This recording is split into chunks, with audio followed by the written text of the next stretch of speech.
Hello and welcome everyone to a brand new episode of the Comic Multiverse where the worlds of nerd meet. As always, I am your host Joel, and joining me this week as always is Matt.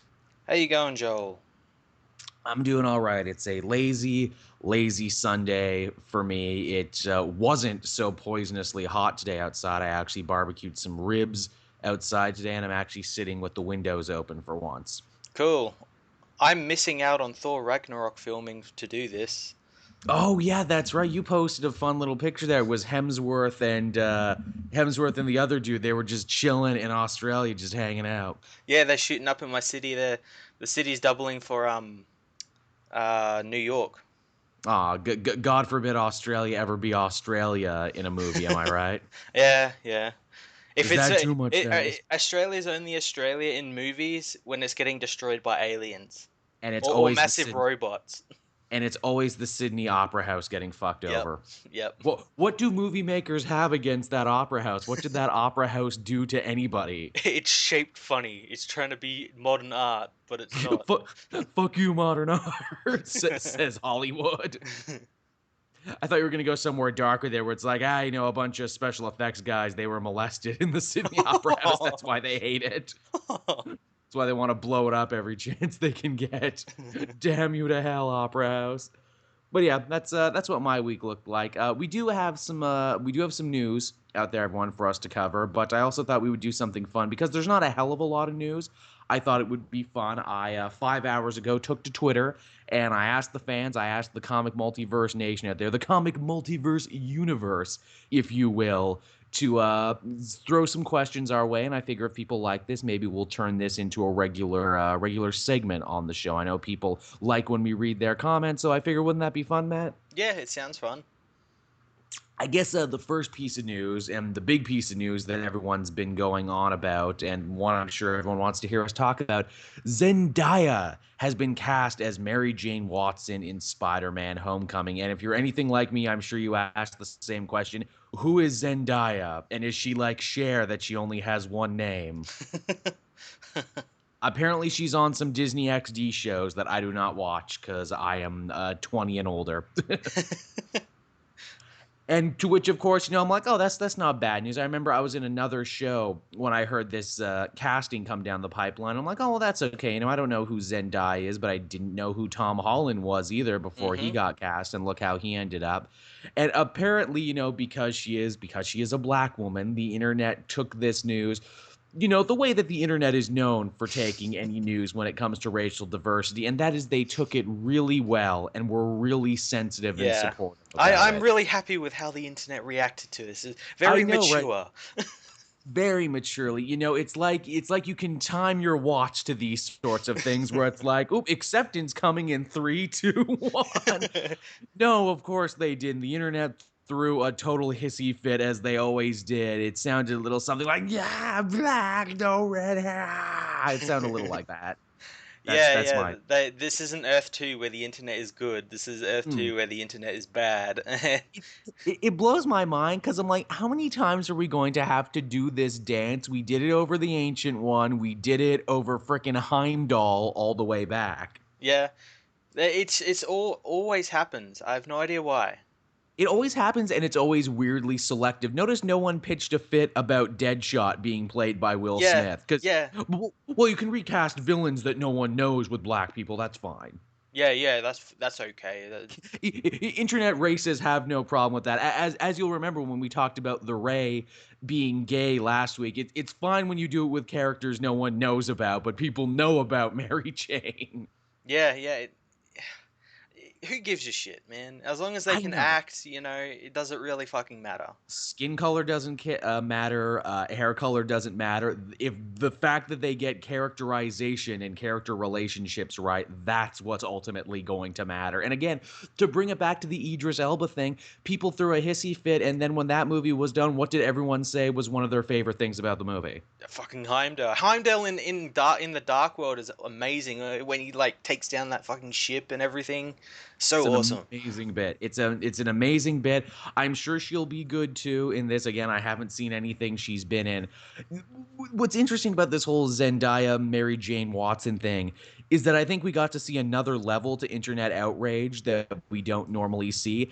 And that level is that, hey, Mary Jane Watson is a cool character with a bunch of stories and stuff written about her, and you can say a lot of things about her. And also at the same time, too, she was always kind of like one of the ultimate geeky sex objects for, the self-insert Peter Parker. And I think the weird, like, spectrum of racism that we're seeing here that we haven't seen is the, hey, I can't jack off to this new Mary Jane. What am I supposed to do? What can I do if I can't jack off when I see this movie, Matt? What am I supposed to do? And it's like, whoa, dude, calm the fuck down. That's a lot of issues you're spitting all at once there. Okay, whoa. Just simmer down now. And also, too, this news comes on the heel. I'm sure you'll remember, Matt, as well. They cast a bunch of Peter Parker's high school friends, and they all got a racially diverse makeover as well. Yeah. But yet again, no one knows who those characters are except for us as comic readers. And my thing was like, hey, Peter Parker's a white kid living in Queens in 2016. He's white, yeah. But most of his, classmates that he's going to be hanging out with, they won't be if you want to keep that realistic. Yeah, exactly. It's not just all going to be all white people It everywhere. it was in the 60s when it was written, but not now. Mm-hmm. Shit be changing, as Bob Dylan once famously said. That was his big popular song. The shit it is a changing. When he sang it sounded so sweet. The shit is changing. How does it feel? Yes, everybody, I've been sitting on that Bob Dylan impression for the better part of 4 years now, and I never popped it out until now. I wonder why. Get ready for the hot new comic multiverse character, Joel Dillon. Hey, man, let's talk about the comic. Are we going to get like a Joel Dillon and Joe Quesada album? Christmas Oh, album? okay, you see, Matt, you spoiled it now. I was going to do that for Christmas. Now we got to do that. K-Tel Records bring you Matt and Joel sing your favorite Christmas songs. That's what we're going to do for Christmas. It's Matt and I just going to sing a bunch of songs badly in horrible impressions, and that's what we're going to put up Christmas Day so we don't have to work. That's how we're going to do it, man. It's going to be great. It's going to be great. You'll see. It's going to be great. We got the best people working on it. It's going to be great. But yeah, I mean, that was the Mary Jane story. Do you have anything to add to this, Matt? Because for me, it's just such a non-story. Yeah, there's nothing really to add. And, Marvel wouldn't have done it if there wasn't, they don't really care about the color of the skin as long as the people can act. And she could probably act really well if she's been cast as MJ. I was gonna say they haven't screwed up casting yet. I mean, everyone they got, even the people where you're like, really, Paul Rudd is a leading man in Ant-Man, really? Yeah. Heck, even in the beginning, really, Robert Downey Jr. as Iron Man for a whole, really, Robert Downey Jr. and yet they made it work, right? And I have no reason to see why they won't make it work here too. Yep, they've had a fantastic track record. Yeah, I have faith. I have faith in the whole thing. Now, speaking of having faith, apparently Hulu has faith in the extended Brian K. Vaughan Marvel universe because they have ordered a pilot for a Runaways show. Yeah, they're really interesting. Hulu of all places. Yeah, I mean, I guess everyone wants a piece of that superhero pie, and Hulu's being like, okay, what's a project that people have wanted forever, but no one seems to really have made happen? And it's like, well, people really like The Runaways. It's got 4 volumes, a lot of good stories in there. People seem to like, okay, well, let's do that then.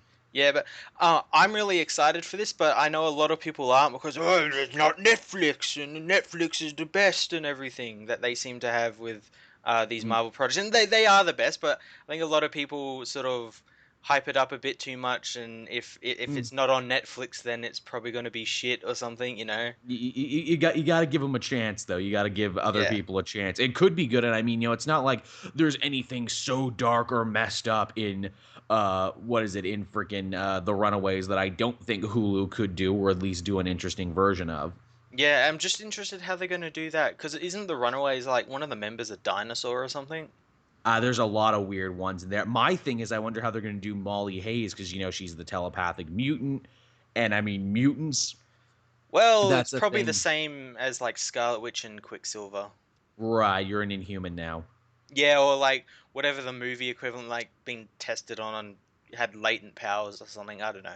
That's true. I mean, it's you got an interesting team there and everything. You got the daughter of time traveling criminals. You got, like I mentioned, telepathic mutants, the son of a mad scientist, dark wizards, that sort of stuff. There's a lot of shit they can do, and I know Niku has been doing really well on A-Force right now, so I wouldn't be surprised if she ended up kind of being like a big breakthrough character off the back of that. Yeah, it's going to be really interesting, especially see how they like go about doing it. Like, what do you think like the genre is going to be? Is it going to be like those indie kid films sort of thing?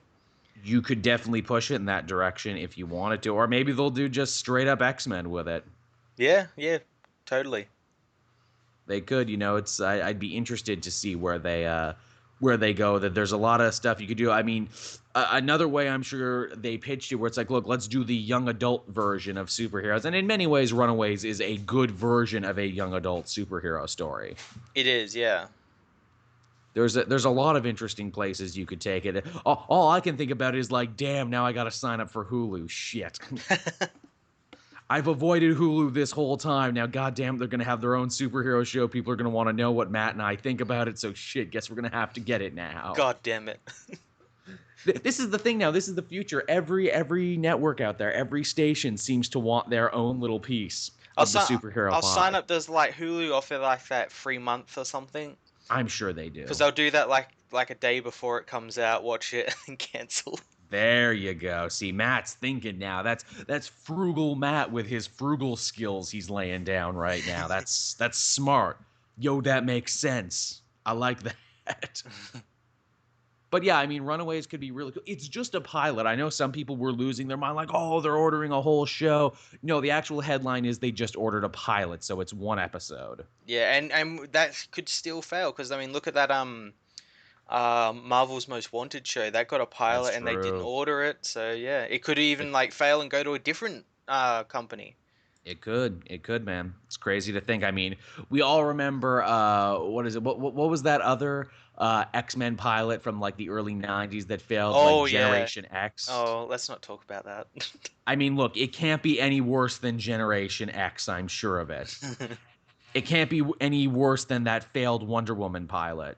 Oh God. I Remember? in like hindsight, that's like better, better than what was in like Batman vs Superman and whatnot. But still pretty stupid. She didn't she like own a company and she like had like toys of herself and She whatnot. did. She did. And she had like a triple secret identity where it's like, by night I'm Wonder Woman, by day I'm this CEO.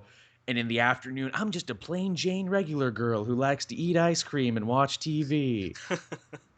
And I'm like, that's dumb. That's really dumb to give your hero 3 levels of secret identity.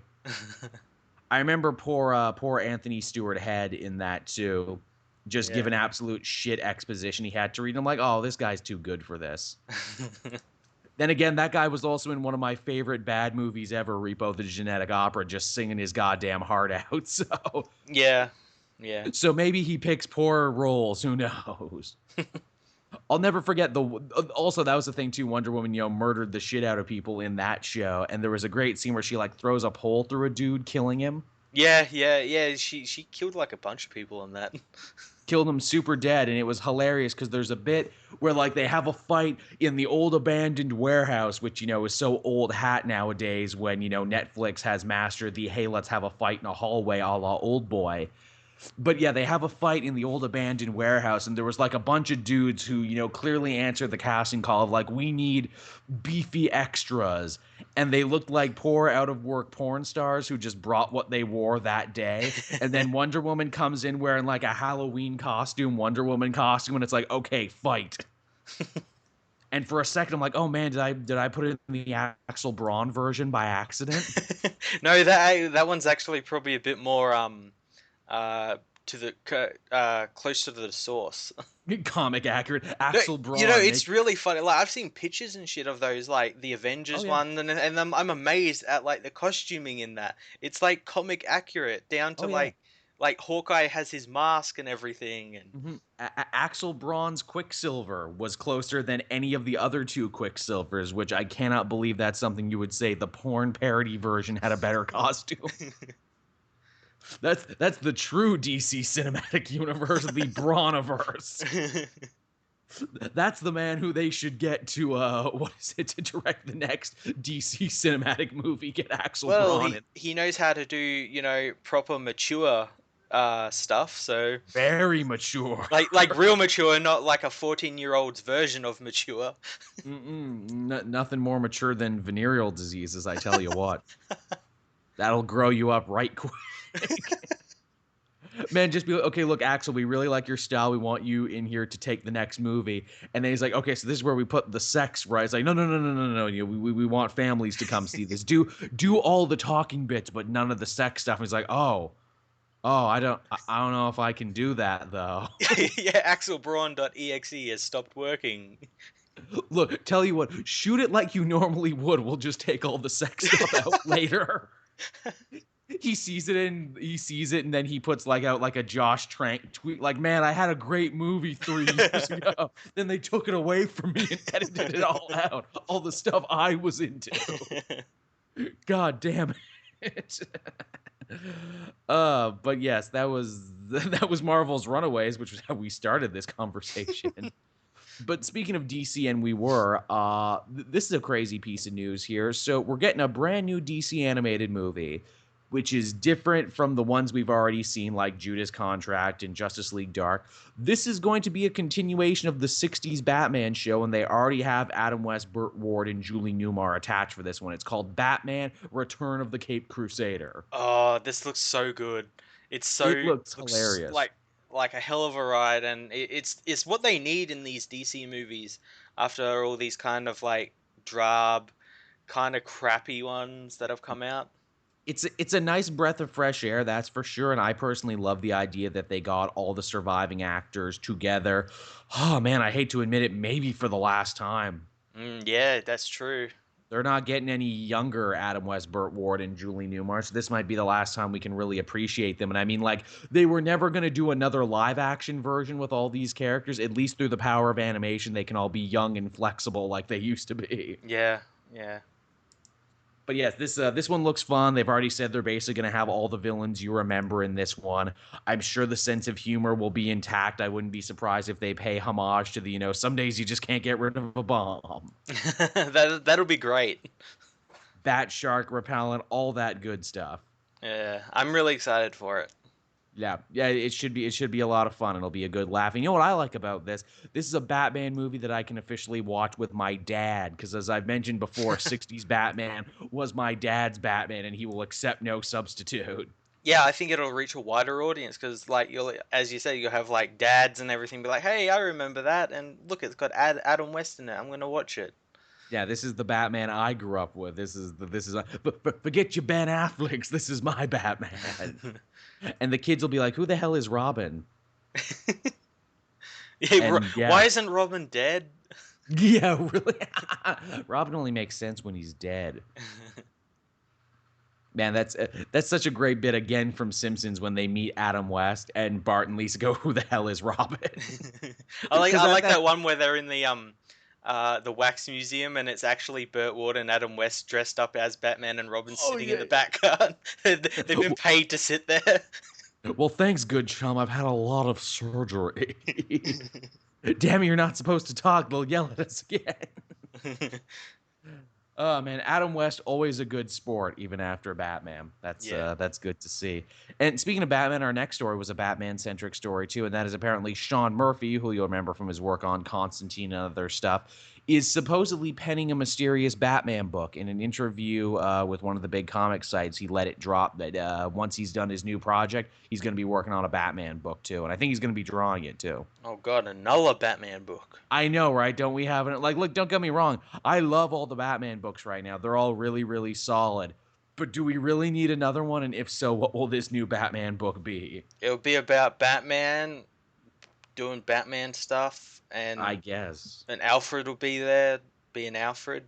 Pretty much. They'll probably fight a villain at some point. Yeah, and then Batman will look like he's about to die, but there'll be a twist.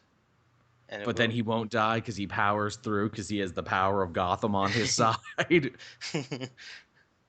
Be like, you can't beat me, though. Because I'm too much bat for you. I'm all bat all the time. Yeah, now it needs to be something completely different where it's like, oh no, Batman's actually gonna die in this book. He's gonna fail to defeat the villain, and then it's up to like Batgirl or Robin or someone to finish the job. You know what it is? It just needs to be like, I would want someone to personally write the most boring Batman story of all time. Like, Batman makes a sandwich, then he eats it. I was talking with Tom about like Batman books that'd be really cool, and I thought a really cool idea where like Batman, like the Justice League find out Batman's been like using money he's like gotten from villains like when he's busted them, and he's like put that into um like his own weaponry and everything, and the Justice League sort of call him out on it, and like take him down a peg or two. You know how that story would end? Fuck you, I'm Batman. Yeah, now they'll just mind wipe him again, and he'll get mad again. Yeah, I mean, there is no situation that Batman cannot get out of just by saying, fuck you, I'm Batman. It's a meme so strong and so powerful, even the comics have taken notice of it now. Oh, yeah, they have. Batman gets away with anything because Batman. All day or a day, Batman. Yep. Yeah. I noticed my pitch is kind of stupid, too, where it's like Batman makes a sandwich. That would never happen. That's illogical. He'd have Alfred make his sandwiches for him. Yeah, and then he wouldn't eat it, and it'd just sit there on the Bat computer until Alfred comes and clears it away. I keep saying our pitch of like Alfred goes on vacation for a week and Batman just starves to death because there's no one to feed him. Yeah, he doesn't. He just like he loses his shit. He doesn't know what to do, and he's like, "Oh my god, why is Alfred not here?" He can't even get out of his bat costume anymore. He's just starving and he's crapped his pants repeatedly. Apparently, yeah, Alfred can't leave, not even for the weekend. Alfred comes back and finds him in a corner of the cave, insane, and they have to lock him in Arkham, and yeah. It's how it works, man. It's how it works. He needs Alfred. They complete each other. So yeah, I mean that was the news for this week. That wasn't a bad little rollout or anything, but now to be good to my word, let's throw it on over to the fans right now and let's see some of the questions they wanted to hear. All right. Okay, let me try and get these ones up. A lot of people commented, and I don't want to miss anybody. I want to read as many as I can. The Duck Collector asked, sure you two will be doing a BVS commentary. Yeah, Duck Collector in the future, Matt and I will be doing one. In fact, what do you say, Matt? Next time there's no news to cover, we'll try and do that. I think we should. We've been kind of putting it off, and we're like, okay, this week we're going to do it, and then we're like, nah, we've got this to talk about, and we're like, yeah. Oh, thank God. Oh, what a shame we didn't have to do that. Oh. If we did it, we'd have to do it kind of early, too, because we do this show at 10. We wouldn't be done until much later. We would have to do it at like 8 my time or something to try and get it all done. Yeah. And, still have the night. The other review dude asks, who are your picks for SummerSlam? I don't need to give my picks for SummerSlam because it's already over by the time Matt and I have recorded this. I know exactly who won. Yeah, and I don't watch wrestling, so. Exactly. So there you go. So Matt would just, slap his head on the keyboard while I talked about it. And I won't do that to him. Yeah, I picked the guy with the muscles in the pants. Whoever is oiliest, that's who's going to win. The guy who's oily and wears underwear, that dude, he's going to win. Yeah, that guy that sweats a lot. Actually, Matt, right now we're actually in the middle of like an Australian explosion for like new wrestlers now. Well, geez, Matt, apparently you and I can't talk about Australian wrestlers at all, or just my computer will be like, nope, restarting. Yeah, no, the Canadian NSA doesn't like it. Apparently not. Just out of nowhere, my computer just randomly restarted. I got it right back, and I'm like, what the fuck? Because it faded to black, and I'm like, oh, good, I killed another computer. Great. This is fucking awesome. This will go well. I deserve this. That's what you get for talking about Australian wrestlers. Apparently so, which, this is also awesome because now I need to open the Twitter again to get the questions that we were trying to answer in the first place. First world problems. Yeah, first world problems. Indeed. Oh, God. I hate that I work online and that I make money for talking about comics is the worst. And that I have small technical problems. And it's not even like I couldn't browse the internet or anything. I would just have to go on my pad is what I would have to do, which is a smaller computer that I can take around and read comics on. It's so rough. It's so hard out here for a pimp, I tell you. Why can't things be easy, man? Okay, so trying to get back to where I was now and read more of these. But yeah, the joke I was trying to make is, hey, TM61, that's like a Pokemon joke, isn't it? I have no idea. Yeah, what is TM61 in Pokemon? I'm sure someone will tell me. Yeah, I have no idea. I'm sure it's something, but through the power of the internet, they'll let us know. They always let us know. Okay, I think I'm getting close to where I was. Okay. People actually asked a lot of questions. I'm touched by the fan outpouring Yeah, of I'm people actually who looking at the asked questions questions. at the moment. Okay, so Jared asked us, how would you rank the Robins from least favorite to favorite? That's a good question. Ooh, so all the Robins? All the Robins. Dick would be on top for me, Yep, definitely, because yep. I mean, he's the best one. He is the one by which all others are, compared to. Um, who would be second? I mean, I guess Tim comes second. Yeah, yeah, I like Tim. He's cool. Tim would come second. He had a long, interesting run. He's really good in Detective Comics right now. He was the dude who figured out Batman's identity. Ra's al Ghul called him Detective. I'm willing to let him go second. Now, I imagine for third, this is where we might differ. All right, I think I know who you're gonna pick for third. I would put Damien for three. You? Well, that's the thing. Like, I was gonna pick Damien. It's like between Damien and Jason I don't fucking like at all. Jason Um, has been dragged through the mud super hard. He could have been great, but he just keeps appearing in shit books by shit writers. yeah, I can't like him. I would say conceptually, Jason is cooler than Damien, but Damien has been in better stories. Also, yeah, Damien started as an unlikable asshole, but I actually like him quite a bit now. yeah. Damien's pretty interesting. You know, he's the actual son of Batman. Mm-hmm, You mm-hmm. know, he's got a really interesting storyline with his mother Oh and yeah. obviously Batman and everything. So yeah, He's I guess he would. he's awesome when paired with Dick Grayson during like the Grant Morrison Batman and Robin years. I wish that could have gone on forever. I loved what they all did together. Yeah, it was pretty good. Also, I mean, he's going to be heading that new Super Sons book soon enough, so that's going to be good. Yeah, I mean, the next ones are all kind of a shakeup. I would love to put Duke a little higher, but the fact is we know so little about hmm Duke, and Duke has had so little to shine. yeah. But what he has had has been pretty good. Yeah, I think Duke will be good one day is the thing. Yeah, I don't think he's there yet. I think they're taking him in the right direction. I like that Scott Snyder has basically made the whole backup stories of his new All-Star Batman be focusing on Duke. I think that's a nice touch. yeah, that's really cool. I mean, I guess you could put Carrie Kelly up there too. I mean, she's an alternate world Robin, but she's pretty cool for the story she is. She was the one who kind of made Batman believe again in crime fighting and everything, and I thought that was a nice touch. And she wanted to do it. That's another thing. Yeah, it was a want, not a yeah. I mean, do we count Stephanie Brown? Because she was technically Robin for a minute, even though she was yet another Robin who died, but then she didn't die because Leslie Tompkins was doing this whole crazy thing. Honestly, I think of Stephanie Brown more as a Batgirl contender. I would consider her more of one of the great Batgirls Yeah, than the great Robins. And even now, she's doing cool shit as spoiler. yeah, yeah. She's doing really great stuff in Detective Comics. Yeah, that's all the Robins, right? That's all of them. Yeah, and then we got Jason at the end there And on then the on Jason. on the special bus. I mean, I guess I'd put Jason a little before the alternate world Robins, if only because, hey, Under the Red Hood is a really cool story, and, Lost Days is a really cool story and everything. But beyond that, it's just a mountain of Lebdell and a lot of bad shit. Yep. And I mean, also, he's the Robin who uses guns, which means he already kind of sucks. Yep. Wally West asks, Wally West, also known as Flash Fan. Yeah, the real Wally West is asking a question. Would you do a recommended reading episode for Constantine and the Spectre? Yeah, probably down the line. I have at least two required reading things all picked out. I just haven't had a chance to write them yet because the comic outpour has been so crazy the last little bit. But yes, I do plan to do that. No, Spectre's coming back in Rebirth. Really? Yeah, he's coming back. Guess which book? Earth 2? Nope. Then I give up then. Six Pack and Dog Welder. Really?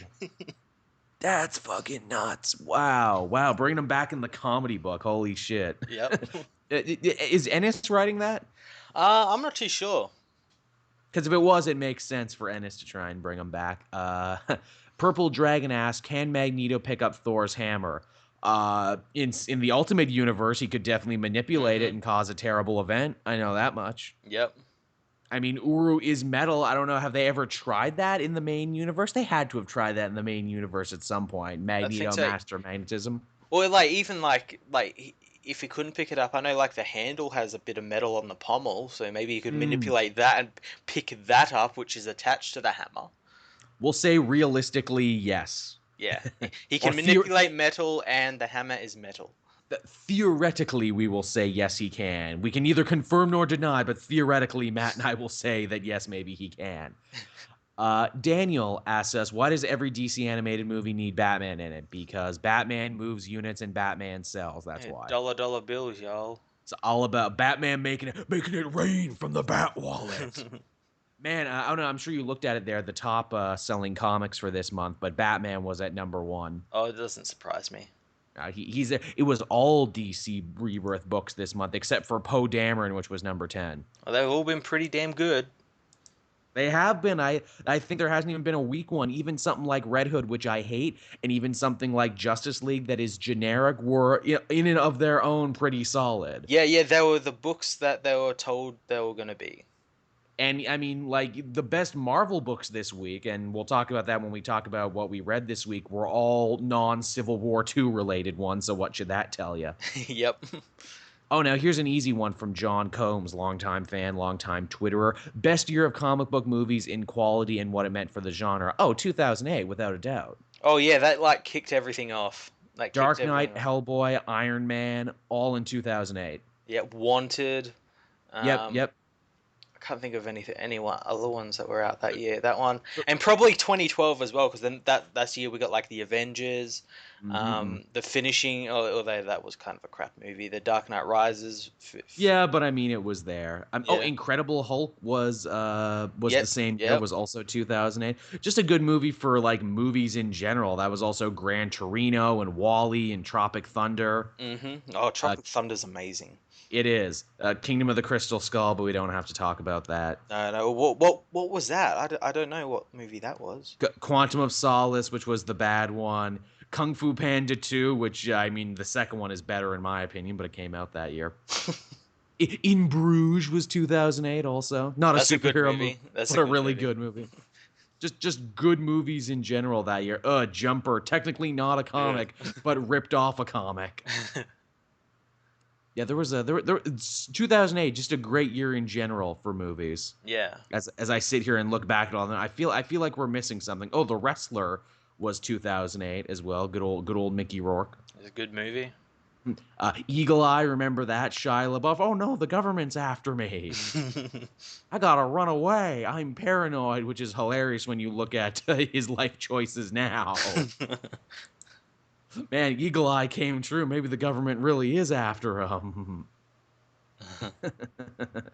But yeah, that was a good question, John.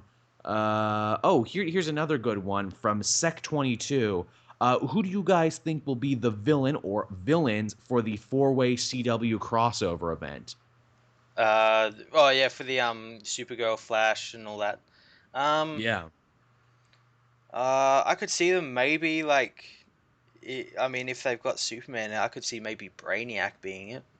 Wouldn't that be some shit? Well, we've had hints, we've had hints of Uh, him, so it's definitely wouldn't possible. that wouldn't that be amazing if TV did a good version of Brainiac before the movies ever did? Wouldn't surprise me. I mean, shit, they've already done Ra's al Ghul and Vandal Savage, villains who I thought would be way too big for TV, but they've already done them. So I mean, let's say if no one is off limits, let's do the fucking Anti-Monitor. Let's do that. I was just about to say, because they'll be messing with like time and space and Mhm. everything for like Supergirl to come over into the Flash universe. It could definitely be a Monitor. Yeah, or shit, maybe if you don't even want to do Anti-Monitor, do Krona the Mad Titan, because hey, you keep making references to Green Lantern, so let them fight an evil Guardian. Yeah, yeah. And then you seed that to it, and then you even have the stinger where it's like, oh well, what was Krona working on though? Oh, a super weapon, an Anti-Monitor. Yeah, that'd be pretty cool. That's one thing you could do. I mean, shit. Or you could do the classic thing for a villainous team up, and that is you have, like, I don't know, fucking Malcolm Merlin recruit villains from all the other shows to come together and form like a Sinister Six to fight the heroes. Yeah, yeah. I know there's going to be the Legion of Doom, I think. Yeah, In that's fucking crazy. so yeah, maybe they'll just fight the Legion of Doom. I'd be fine with that. Who would your members be for the Legion of Doom, though? Well, the CW probably. Are we going D-list, or can we actually have actual members from the Legion of Doom? Yeah, that's the thing. I don't know where, like, because of the rights and You embargoes can't and. have Scarecrow because he's Batman. You probably can't have Black Manta because he's going to be in the Aquaman movie, so he's earmarked. You certainly can't have Lex Luthor, although maybe you can if you have Superman. God damn it! Please, please. Cheetah, maybe, because I don't think they're going to be using Cheetah anytime soon, so No, Cheetah can be in there, and she's not going to be a hard effect either to pull off. no, just makeup. You can have, like, Cheetah and Toyman, And some people like that. Like, we joke, but they might actually be able to make it cool, honestly. yeah, well, no, yeah, they could. They definitely could. I mean, they've got Superman, right? So like, there's Let's get nothing. King Shark in there. If you can't have Black Manta, let's put King Shark in there. Oh, I don't know whether they'll be able to keep up with the effects of that. I'm a shark. I'm a shark. I'm a motherfucking shark. Yeah. Either way, I mean, they could use anybody for that CW crossover. Yeah, it's got me excited though. I'm really excited for it. Yeah. I might actually have to watch Arrow. I know, right? That's my thing too. It's like I will only watch Arrow and crossovers. Tom White asked, "What is your favorite comic of all time? Either graphic novels, ongoing minis, or whatever." And also, love the things you guys do. Well, thank you, Tom. Thank you for buttering us up Yeah. there. Flattery will get you everywhere. Oh, you can't pick a favorite comic.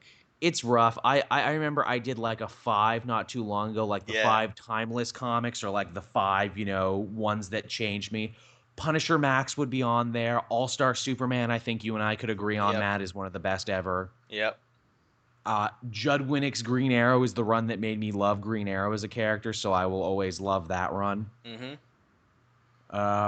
What else should I put on there? I feel like there should be some Marvel stuff on there. Oh, I mean, X-Men, God Loves Man Kills is a pretty amazing one. Yeah, that's pretty cool.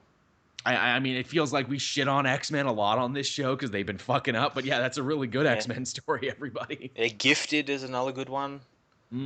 Yeah. Some really solid obviously, ones. yeah, Punisher Max. The Bendis years on Daredevil is really solid. Yep. Jessica Jones, another really solid one. Bendis, yet another dude we shit on this show, but we promise he does good stuff. Oh, Ultimate Spider-Man. I mean, both the Miles and Peter runs are really amazing and really landmark. Yeah, they're pretty cool. Can I say Duggan's run on the Hulk was also really underrated? I loved what he was doing with Doc Green, and I'm sad they didn't do anything with him. Yeah, I never read that run. It was pretty solid. I guess what we're reading right now that we like, love me some Power Man and Iron Fist. I fear that book won't make it, though, as much as I love it. Oh, you never know. Power Man, Luke Cage got a TV show coming out in a month. It's true. It's true. Hopefully more people buy it off the back of that. I mean, Green Arrow is great, of course. Nightwing is great right now. I mean, I'm sure Matt would say all the Superman books, and he's not wrong. They're all great now. They are just everything DC Rebirth is doing now is really great. It's a solid, solid time. Cole Cottenham asks, do you think at the end of DC Rebirth they will reboot again? Well, I mean, they always reboot is the thing. DC is in a constant state of rebooting. It's only a matter of time and how long it takes for us to get there. Yeah, once the sales start dipping, they'll do something. Now, here's my question. I will try and answer Coleman's question with a question. How long do you think the actual DC Rebirth banner will stay on top of the comics? Yeah, that's what I was wondering. I know, like, I stopped doing my banner for my reviews after week 10, and I thought that was about when they'd start, but I think they'll stop once all the books reach maybe issue 10. And, like, because by then I think every book will have its rebirth issue and or its special, whatever. Because there's still books coming out that have like Blue Beetle Rebirth comes out next week or this week that you're hearing it. So, like, there's still books coming out with the Rebirth subtitle. So I think it'll be a while. That would make sense, but also, I mean, the New 52 logo stuck on there for many years. It did. And Rebirth seems to be the thing that's selling these comics, the big Rebirth. So people know. Yeah. People know what it is. Jensen Jr. asks, do you think post Civil War II Marvel will catch up with DC Rebirth? I definitely think it'll even out. Yeah, I think once we're into this new whatever they're doing, it will even it itself out. At the moment it's not. So It's hilarious because, like, if you flash back this show, like a year and a half, we were having basically these same conversations, only we were talking about DCU versus whatever Marvel was doing. Oh, against all new, all different. DCU. Oh man, what a oh, here's some fucking bullshit for DCU I found out. So remember last week when I pissed and moaned about Prez not getting finished? Yeah. And how, we'll be releasing a special 12-page thing that finishes off the story. Take it or leave it, you suckers. Well, here's the thing. They're not even releasing that on its own. You know what they're releasing it in? They're putting it as a backup story in a trade. Oh, worse than that. I would be okay with that. I wouldn't be so raging about this. They're having the Catwoman Election Day special, and the Prez will be a backup in that. What? Yeah, Catwoman, who didn't even warrant a DC Rebirth book, will be getting a special one-shot for Election Day because Catwoman has always been very political, and That Prez will finish in the back that of that. that like what? Yeah, I know, right? That was my thing. What the fuck are you thinking? But that's the fucked up thing. Like, why doesn't Catwoman have a Rebirth book? She had like she got to 52 in her solo series in the New 52. You know what I think it is? I think when we saw the silhouettes of characters that Scott Snyder was going to be working with for All-Star Batman, I think Catwoman was in there too. Oh, really? I think he wants to rework her into a villain. I think they want to take her into a more villainous direction. God damn, Jesus Christ. I know. I'm just like, it should have been the other way around because it's going to be a 48-page special where you're expected to pay $5 for it. It should have been the other way around. Prez should have been 48 pages and Catwoman should have had the last 12. Also, geez, DC, we pile a lot of respect and love on you for this DC Rebirth thing that you've been doing, but Jesus Christ, it's nice to know how you treat your critical darlings. Yeah. Catwoman that never reviewed highly, Prez, which was one of the most beloved things of last year on a lot of people's best of the year list, and this is how they treat it. What horse shit, right? Yeah. They don't. Okay. If Batman was involved in it, it'd be getting like hard covered single Oh, issues, of course. and it'd be all bound in a big solid gold cover and What is it? Like Dark Knight Returns yeah, 3, which still isn't done. yeah. It keeps getting fucking delayed. Honestly, when it comes back, I don't feel I need to read it anymore. I'm glad I didn't decide to review it or read it. I'm just like, I mean, eh. if people really want it, it'll probably get me some good clickies. I'm not gonna lie, but at the same time, I'm like, I've been living my life just fine and just happily without it. Thank you. So here's a good one from Wade, again, longtime listener and fan. How long do you think it will be until they start implementing the Watchmen universe more and more in the DC universe? Honestly, I think we're going to be in for a slow burn when it comes Hmm. for the Watchmen universe, and I think that's the best thing. Yeah, I think it's going to build up over the next year, like until maybe next May or something. We'll Yeah. start to see stuff because we really haven't. We've seen like little hints here and there of like Mhm. stuff happening with the universe, but nothing major. The most major thing was that Flash saw the comedian's button in the first issue of his run. That's like the most major thing that's happened so far. Mhm. I know And coming up that Mr. Oz is actually going to confront Superman about who which will he be cool. really is, so that And I that's mean, like another big one. we're just assuming that he's Ozymandias. I know the Titans book is the book that's actually kind of following that right now. I would like a year of that. Like, let's get a solid year of DC Rebirth, just telling stories and having a good time, and then we can move into Watchmen shit. How about that? Yeah, just slowly implement things here and there and like make it really uh slow burn. Because when people say implement Watchmen stuff, what does that mean? There's like what? There's only like how many characters left at the end of the Watchmen story? How could you even implement them? Yeah, and you can't have fan favorite characters like Rorschach or Comedian. No, running around. And honestly, by the DC Universe standards, they'd be fucking villains anyway. Oh yeah, yeah, yeah. Like Superman would come down and say, "Hey man, this shit ain't cool," and just like, Stop murdering people, and also stop being weirdly homophobic, Rorschach. Oh, dude, there's a thing they could do. Rorschach shows up in that new Ray show. oh god. Sentence fragment, don't like it here. Liberal agenda. He's voiced by Alex Jones. Yeah. Oh, dude, there's there. Alex Jones would totally do it. He'd do it for free. And he's like, no, no, Alex, stop talking about, your show. Stop talking about chemtrails and Infowars.com. You can go there right now, Infowars.com. And I predicted this. I predicted this in an old episode. And if you find that tape, I'm gonna put out a bounty for $10,000 for that tape. There you go. Get him to voice the question. Oh God. Oh my God. That's fucked up, but also kind of perfect, because who's the bigger conspiracy theorist? And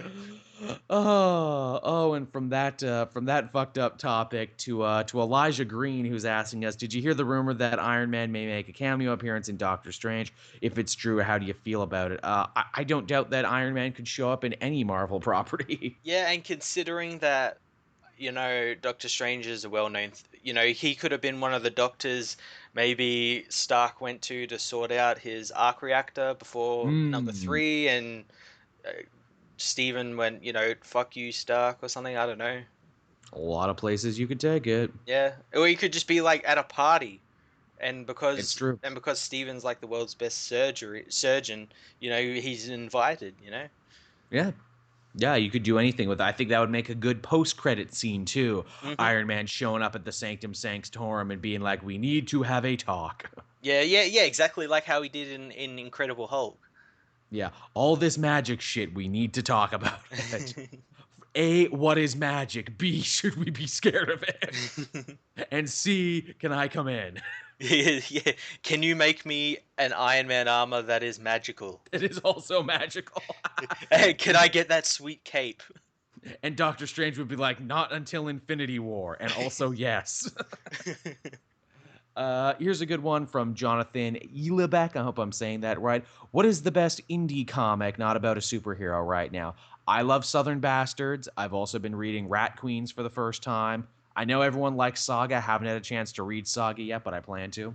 I haven't read a lot of indie comics for a while, but the last one I read, which was oh my god, I'm blanking on the name. It was a Grant Morrison book. It's about weird space Cthulhu shit. Oh yeah, the Black Project or something. I'm gonna search it up, right? Yeah, I remember you reviewed that for a little bit. Yeah. No, it wasn't Black Science. It wasn't Black Science. Oh god, what was it called? I read it like 2 months ago. Jesus Christ. It was really weird, really fucked up. Yeah. As is a lot of what Grant Morrison does.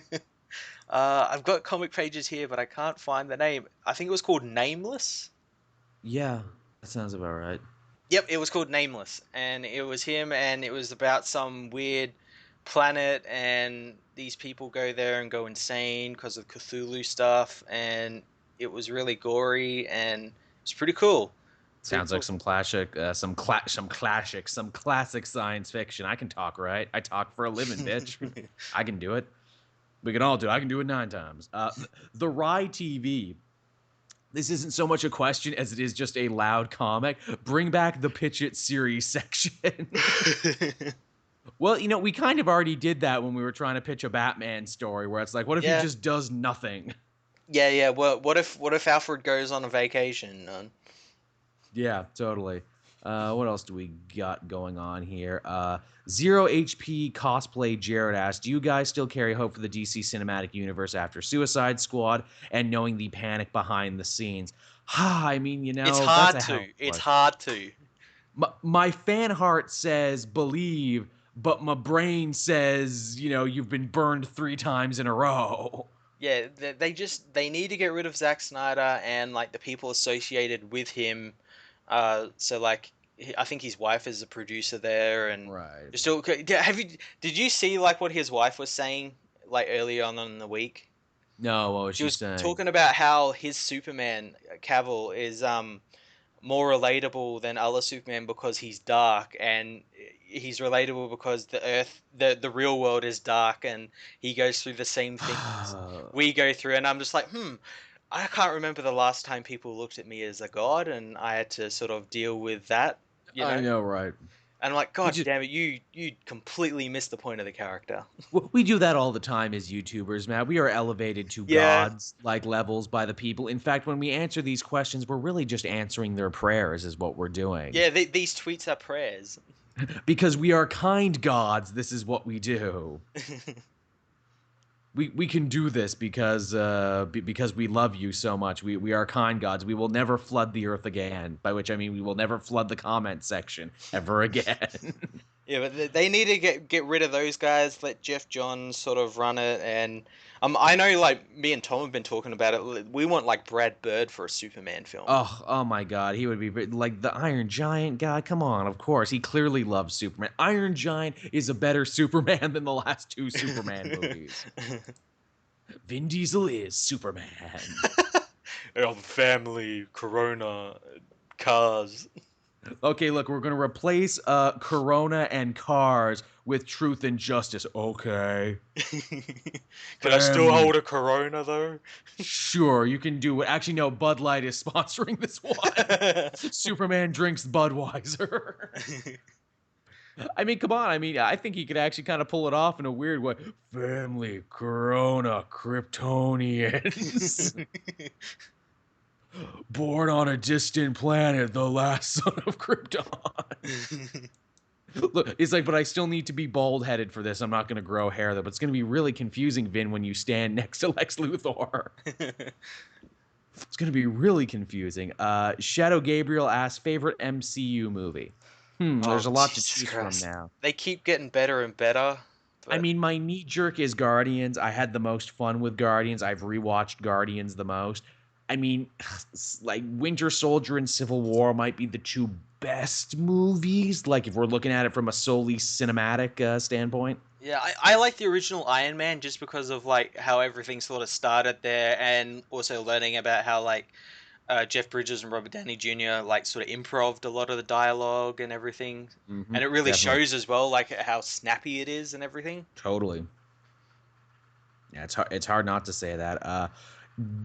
Unknown Rage asks us, digital or physical comics, which do you prefer? Ooh, I'm a bit of both. My review comics are mainly digital, but Same. like I'll pick up like here and there like physical comics. Like I bought like the first Rebirth issues of stuff. Nice. But I usually wait till trades. For me, digital to read because I'm constantly on the go and I need to read so much at one time and I just Mhm. couldn't have the space for it. Physical to collect is what I would say. Yeah, yeah. I collect like if there's a big first issue or something, I'll collect like maybe a variant for that, but then get it digitally for like reviews. hmm Pikey Games asks, most anticipated video game coming out this year. I think I've said it elsewhere, but Mafia 3, man, October can't get here quick enough. That looks amazing. I'm having a lot of fun playing No Man's Sky. I know a lot of people are mad about that. It's not my favorite game, but mainly because I didn't hype it up like a lot of these people did. They did. A lot of people treated it like the Yeah, second coming of Christ. yeah. Well, I think it's amazing. It's exactly the game I wanted. I'm really looking forward. I'm going to be getting the new Deus Ex next week, so I'm really Oh, looking forward to that. yes. Apparently, that's been getting really good reviews. It has. I was so burnt by the last one, though, and that's a Canadian company who made that, too. Yeah, I liked the last one. I liked the director's cut they did more, where they said that you can do the boss fights a bit differently, and I Right, where really you don't have appreciate to them for fight. doing that. But yeah, the first one I kind of like. I know why people didn't like it, but this next That one looks really cool. that first or that other Deus Ex is so goddamn Canadian. If you read the files in the game, they talk about Justin Trudeau becoming prime minister, and Justin Trudeau is prime minister now. So that game predicted the future. Oh, that's awesome. We are close to becoming Augs. That's just around the corner where we can have cybernetic enhancements. So Alan Greenberg asks, if Wade has 10 apples and Mike takes 2 away, what is the circumference of the sun?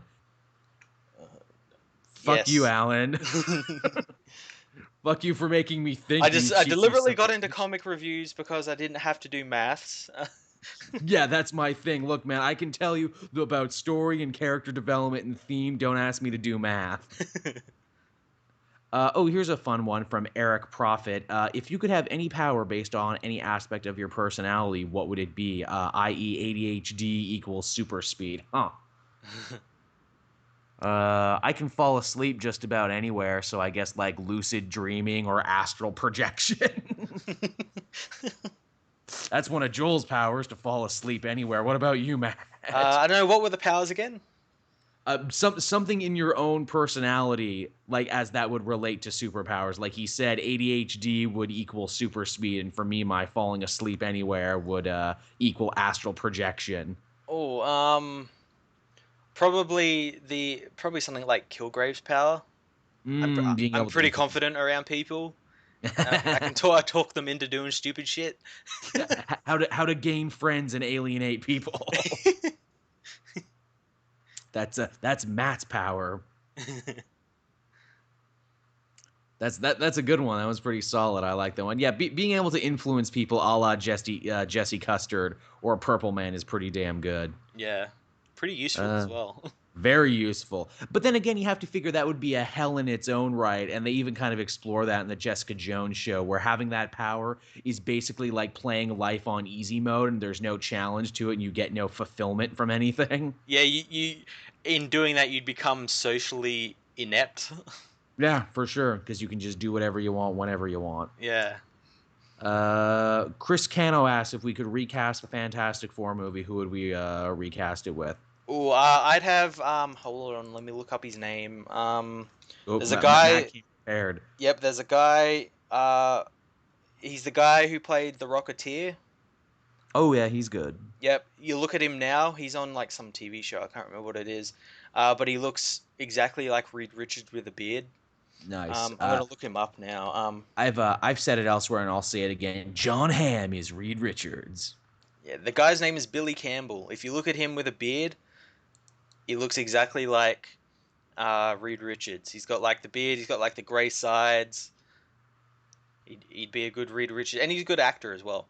Nice. I So mean, the Thing could be anyone you want. John DiMaggio, just be the Thing and have him be a CG creation. yeah, yeah. That's what I would do. I think he could do the Yancey Street real well, guy. Just have Bender be him. Who would be Johnny? Who's a good Um, Johnny? Who's an actor out there? Oh, hey, you know who I would cast? I saw Imperium just recently with Daniel that was Radcliffe. a Let good Daniel movie. Rad. That was a good It movie. it was. Let Daniel Radcliffe be Johnny. I think he would actually do really well. He can have fun, and he's a good actor, and he's picked good roles. I'd have him or Dave Franco. Oh yeah, Oh yeah, Dave Franco. That would be a good one too. Actually, he's young, he's hip. He could capture that I'm likable, but I'm also kind of a d bag too, kind of thing. Yep. That's good. Well, hell, I mean, if we're casting, what is it, Neighbors actors, even even the main guy in that, I could see as a good Johnny. Who's Seth Rogen? No, the guy next to Seth Oh, Rogen. Yeah, Zac Efron. Zac Efron. Yeah, I could even see Efron in the role. Honestly, I'm surprised they haven't snatched Efron up for a superhero role yet. I'm sure it's coming. I'm sure it is too. I don't know who he's going to play, but he's going to play someone. Actually, that movie question is actually quite fitting. We were talking about Imperium because someone asked, "What are some of the best movies you've seen this year?" Not counting Civil War. That was Chase Berry who asked that, by the way. I liked Imperium. I liked Star Trek Beyond. I thought Star Trek Beyond was great. I Um, saw Sausage Party just recently. oh, what was that like? Sausage Party was hilarious and way smarter than a movie like that needed to be. I imagine that's a movie that's going to go over a lot of people's heads.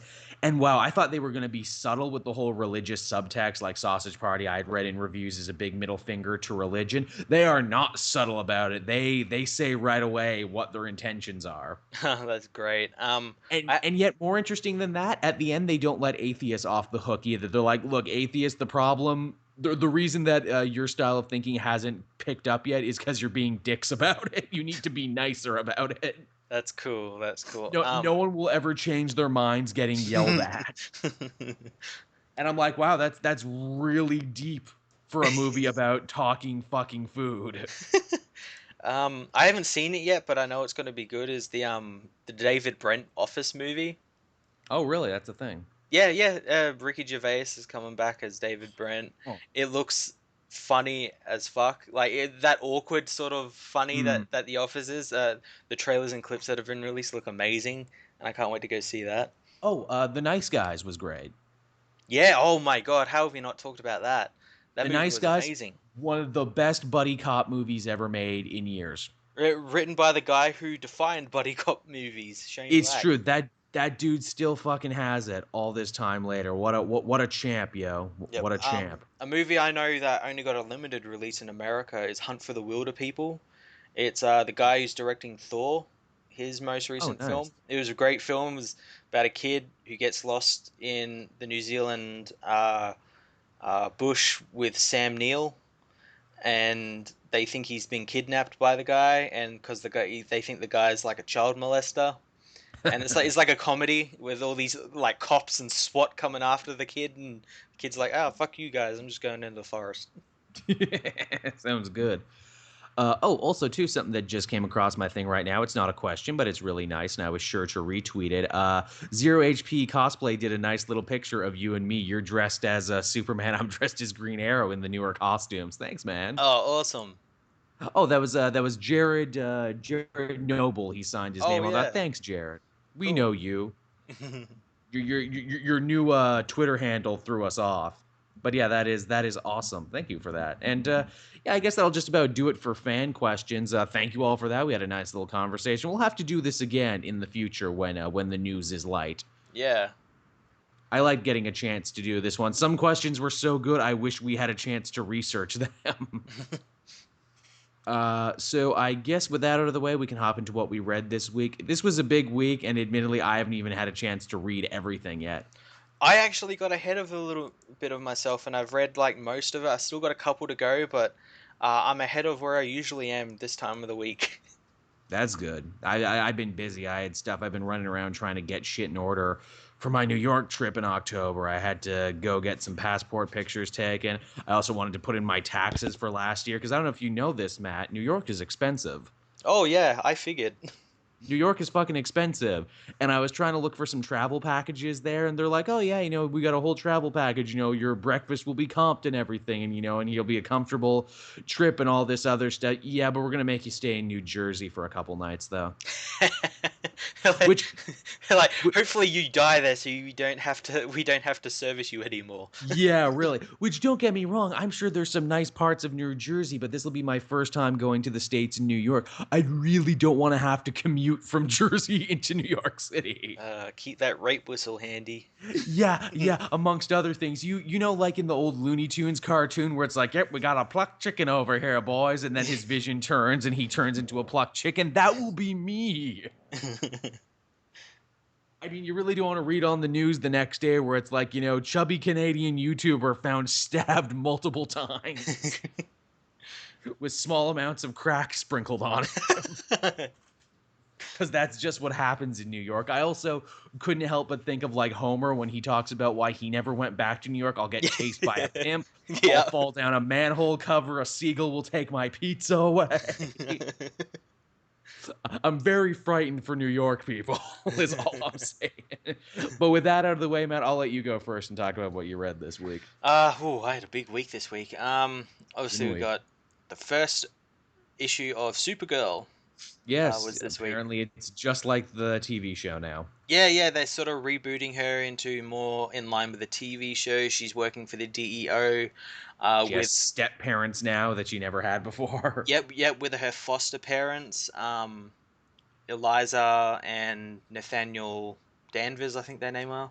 Which it's like, wait, weren't you an adult before this, Supergirl? Weren't you living on your own? Now you have to have parents? Yeah, What? this is why this issue is weird because like they reference her crashing to Earth a couple of months ago So the In entirety of the Siberia. new 52 was just a couple months ago. No, no. Well, that's like what I was weird. I don't know whether they're referencing like her actually crashing there or like her crashing back to Earth from being in space because her last couple of issues in the New 52 were all set in space. But the thing is, Right. she returned to Earth after that, and it was at the end of that we found out she didn't have powers. So it's Mm-hmm. kind of weird place to put it. I'm just gonna say like, okay, yep, this is set just after her New 52 stuff. Cool. I want the book to do good because it's Steve Orlando, who we Hmm. of course loved from his work on Midnighter and everything. But this book doesn't sound like it's for me. Well, yeah, this first book was like full of exposition and everything, but it had some really cool moments in it. We got a Kryptonian villain, Nice. who turns into a werewolf.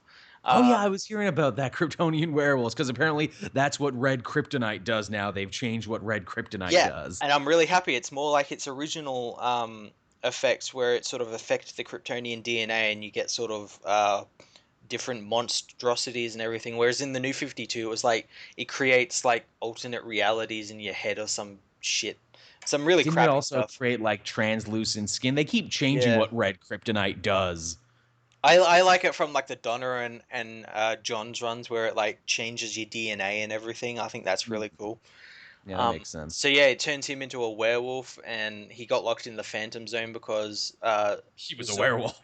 Zor-El couldn't find a cure for him, so they locked him in there because he was threatening people and whatnot. Zor-El, who we now know is like the new cyborg Superman, right? Yeah, yeah, he's been Noob Cyborg Superman since the start of the New 52.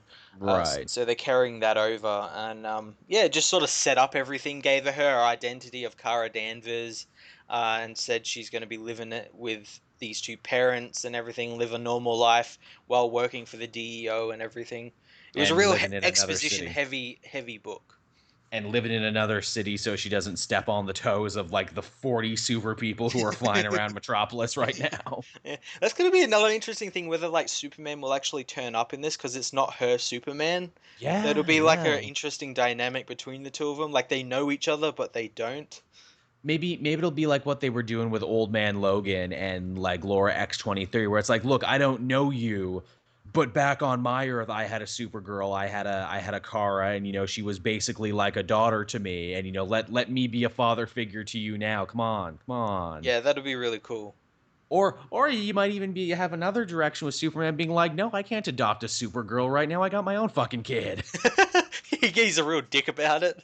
Look, I Look, don't I have can't time for you now, you know?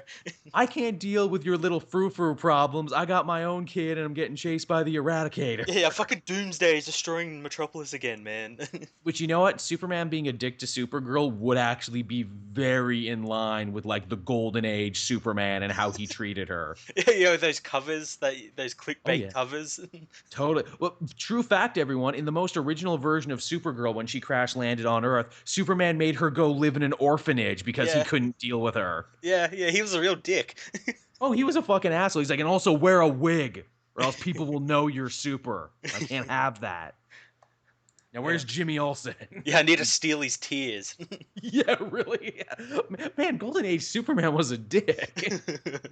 That's a book they need to write, Super Dickery, where it's just that version of Superman being a dick. Bite the pillow, Billy. Superman's going in raw. That type of Superman who just does whatever he wants whenever he wants. Speaking of new number ones in you war, I had Suicide Squad #1 this week. I didn't bother to pick up any of these books. They should really have called it Suicide Squad the movie #1 because literally they could not have tried to draw more parallels between itself and the movie if they tried. And I know people are saying, "Oh, well, you never make fun of Marvel when they do that."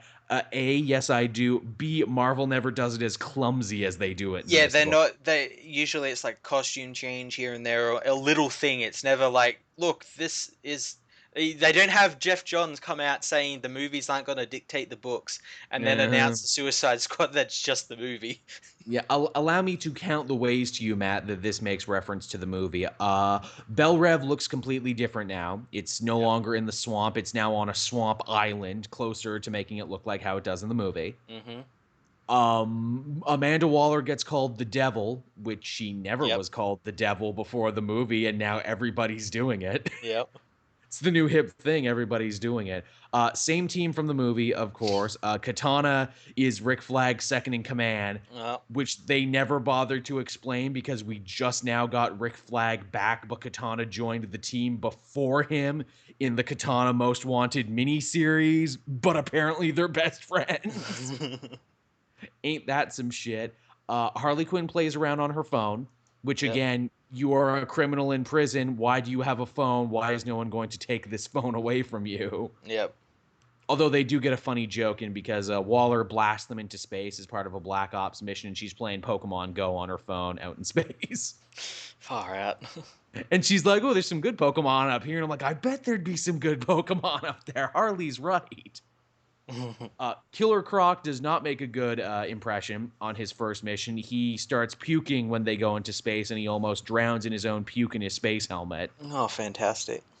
Rick Flag has to save him, which is actually a cool moment for Flag because he's like, look, I lost one team already. I'm not going to lose another, even if they are a team full of degenerates. And shockingly, that story was very short. That story was only like 11 minutes because we need a backup story, which I guess will continue through the other books now, where we can once again tell the origin of Deadshot. Oh, God, again? For those counting, this is no joke the fourth retelling now of Deadshot's origin story. We got one in the Villains Month issue. We got another one in Suicide Squad.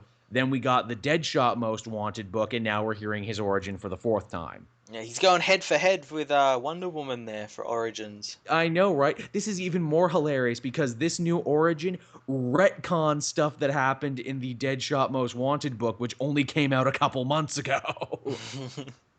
It's hilarious the shit they chose to retcon too. So in that book, Deadshot's origin goes back to the way it always was. He's the son of spoiled rich assholes. He accidentally, killed the brother he loved when aiming at the dad he hated.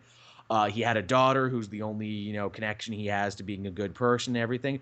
In the Most Wanted book, though, his daughter's name was Sue Chin. And I'm like, oh, okay, he has an Asian daughter now. Whatever, it's all cool.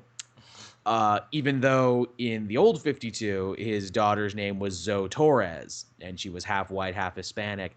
Now Waller says, oh, we've got your daughter, Zoe Lawton, and now she's all white. Yeah, I know, right? Ain't that some shit where it's like, look, we need to change the story and make it more approachable. What do? Change the daughter's race. People will relate to that more for some reason. I mean, she's such an incidental character, so it's so hilarious that they went out of their way to do this. Now, that being said, that backup story had some absolutely amazing splash pages of Deadshot and Batman fighting and then later teaming up. Cool. Yeah. So yeah, that was Suicide Squad. Cool. I had Superman issue 5. Yes, I had this one too, the end of this first arc, and what a freaking ending it was. It's pretty cool. We got Hellbat armor. Which is such an awesome pull because Tomasi invented the Hellbat armor for his Batman and Robin series. He invented the Moonbase Batcave for his, when Batman had to get his son back, and now he brought it back here in his Superman book. What a great bit of continuity. Yeah, I didn't know that. I found that out after my review. I thought it was just like a cave Batman had because, Batman. But yeah, I knew about the Hellbat armor and everything. But yeah, the Batcave on the Moon was actually a super forgettable Batman annual that Tomasi wrote. But now I think it's the coolest shit because it showed up in Superman. Yeah, it's pretty cool. It's really cool, and I like the reasoning why they took him there because Superman was sick of Batman on his world watching him. He decided to watch this Batman and see what this Batman was up to, and I'm a spy on you. Built a cave on the moon. Which was the perfect place to take him to fight the Eradicator. And how great is it that Lois basically gets a Ripley aliens get away from her, you bitch moment with the Eradicator. Yeah, that was awesome. And yeah, it was what I thought was really interesting is that now Superman has literally all the souls of Krypton inside of him, which gives a little bit more heft to that last son of Krypton moniker he has. And yeah, it was really cool. He has all the souls of Krypton and Crypto the dog inside of him. Yeah. That's pretty damn great. You figure, too, his Kryptonian parents are inside of him, too. I wonder, can he, stop and talk to them? That'd be pretty cool. He'd be like, hey, I need to take 5 to talk to these guys for a second. Hey, guys, everyone come in close. Let's have a bull session. I need to talk this out.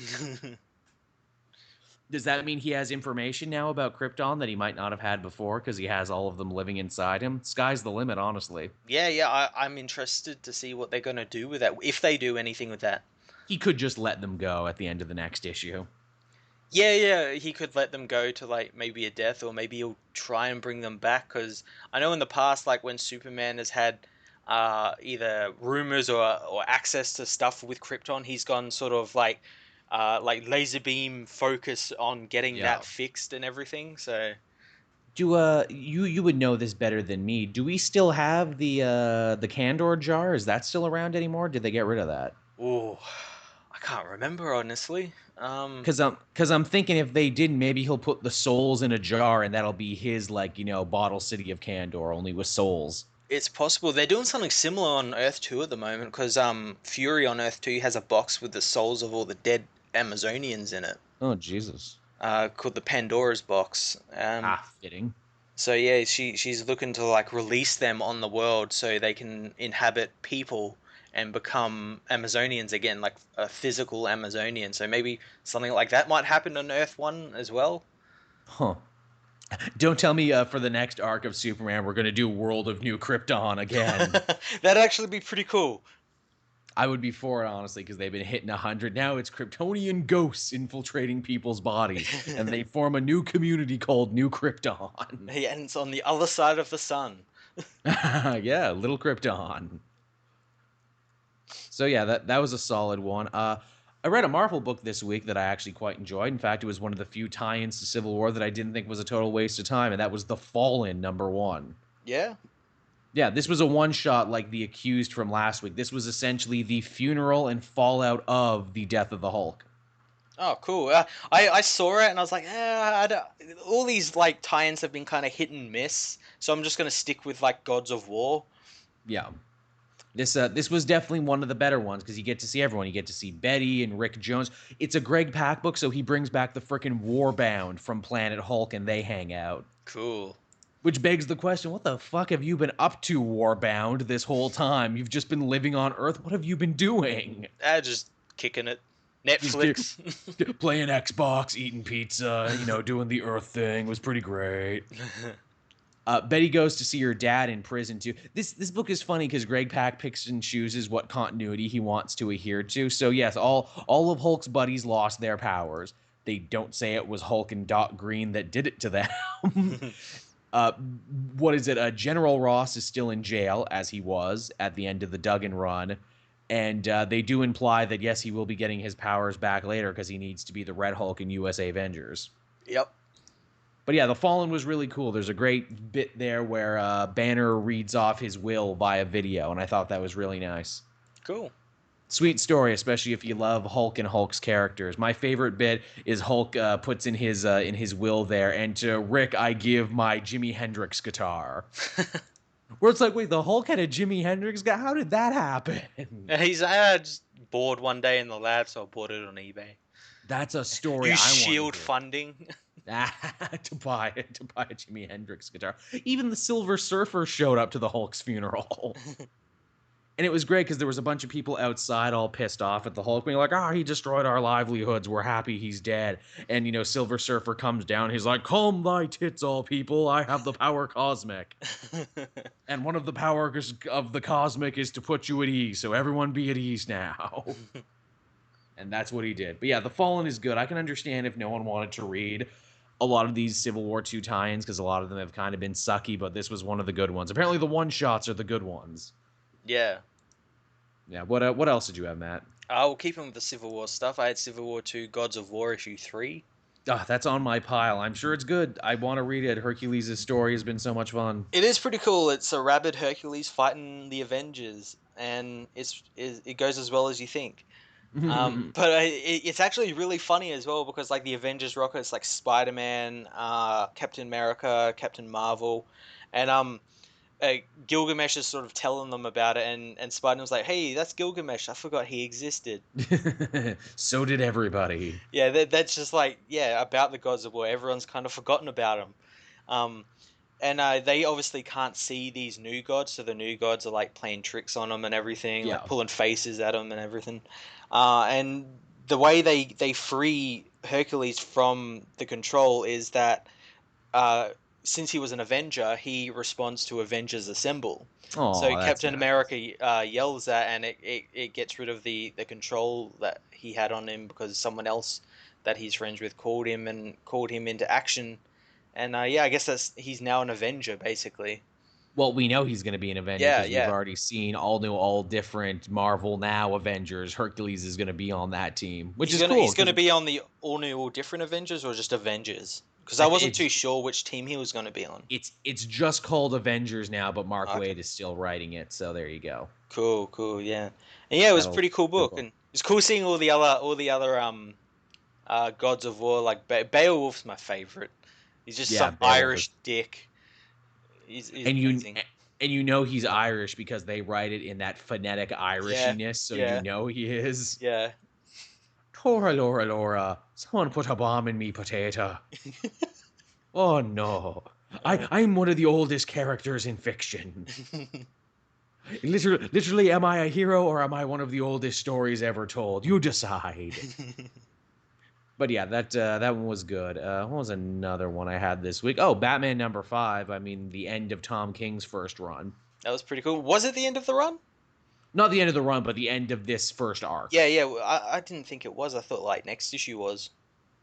Well, this, I mean, they're gonna chop it up and sell it in trade now because it's been 5. That's true. Also, too, I think we're gonna get a breather issue in between because after that, it's the Monster Man event. Yeah, I think next issue is Gotham Girl Year 1 or something.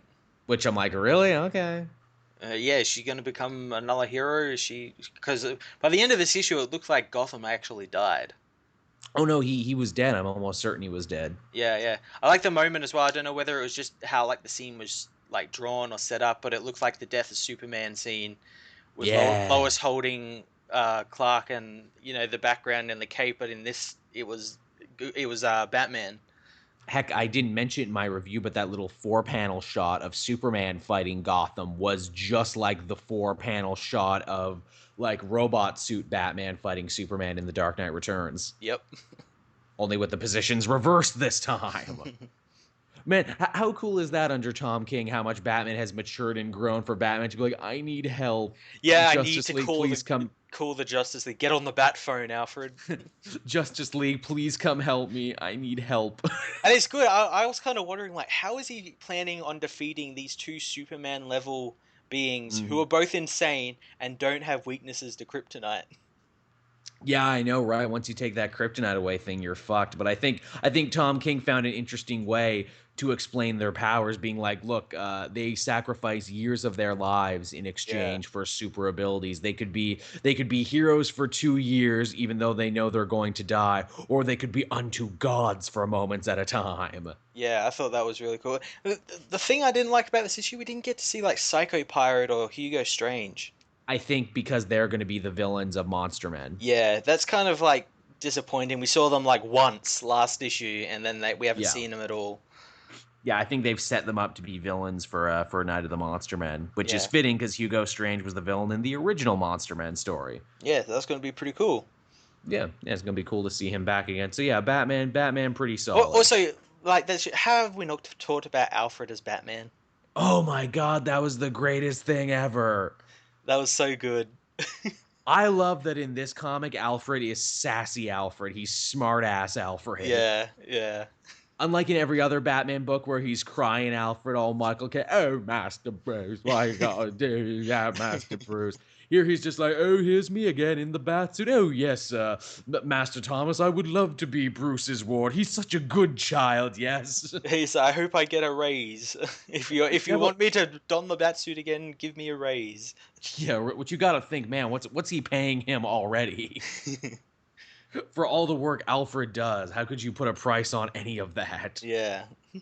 I'm sure Batman finds a way, because Batman can do anything. Yep. But yeah, Batman was pretty solid. What else did you have, Matt?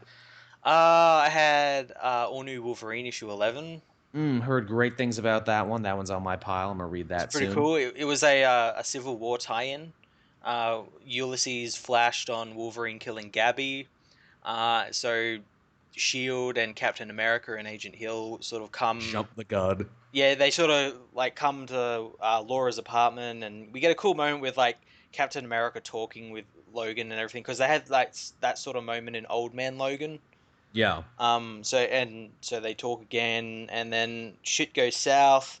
So Gabby and Wolverine escape. Wolverine goes feral after getting shot a bunch of times with tranquilizers and kills Gabby. Oops. Yeah, because it was kind of a cool moment because he's gone like feral and he's like attacking Shield agents and Gabby's trying to calm him down, but she doesn't realize that he's kind of gone feral and you can't really talk to him when he's gone feral. He didn't lose his nose though, which is good. Geez, everybody. It's almost like Civil War II trying to stop these Ulysses predictions from happening makes them happen anyway or something. I'm amazed no one in the superhero community has picked up on that one yet. Hey guys, I think when we try and do something about the future, we make the future happen anyway. Is the future set in stone or are we doing this? Maybe Tony's right. Yeah, I know, right? Nah, Tony can't possibly be right. Remember what he did in the last Civil War? Yeah, you're right. Yeah, he drinks. Yeah, fuck him. Anyone who drinks doesn't know what they're talking about. Look, all our greatest sports athletes were either drunk or on cocaine. But not Tony, though. I mean, I guess from one Civil War thing to another, I basically said how I felt about Civil War II Amazing Spider-Man that they did. Yeah, I didn't read that one. I was all for it in the last issue because they actually turned focus over to Clash, a reformed supervillain who was working for Spider-Man, who Ulysses said, oh, he's going to turn against you. Mm-hmm. And we see in this issue he dons the costume, but oh no, he doesn't do it to be a bad guy. He does it to fight crime and to help Spider-Man. And you think, oh, is he going to be the one guy who goes against, Ulysses' prophecies and proves that it's all bunk and it's all bullshit and we make our own destiny? No, Spider-Man pushes the issue with him too hard and he ends up turning evil anyway. Oh. Again, it looks like these Ulysses things come true if we decide to fuck with them. It would have been fine, but Spider-Man, out of character, continued to push for no reason. Oh, god damn it.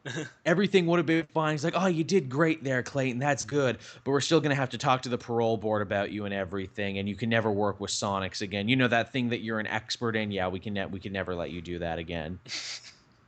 But I saved the day, though. Yeah, but...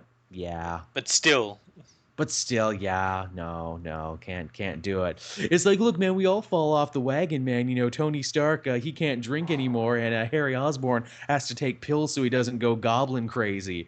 And Clash gets all offended, like, oh, so I'm the same as an alcoholic or a crazy person now, huh? And it's like, Jesus Christ, Peter Parker has bad bedside manner. He's bad at de-escalating situations. You think he'd be better at this, but he's not. And yeah, that was Civil War Spider-Man. Cool. Justice League issue 3. I didn't read that yet. I have been so turned off by that book. I'm literally putting it off till last this week. So yeah, I liken that. I liken that it's an actual Justice League story, an event that requires all the Justice League members to do something, whereas usually it's like, oh, Brainiac is attacking, just send Superman up there. He'll deal with it. Whereas this one, everyone is involved somehow.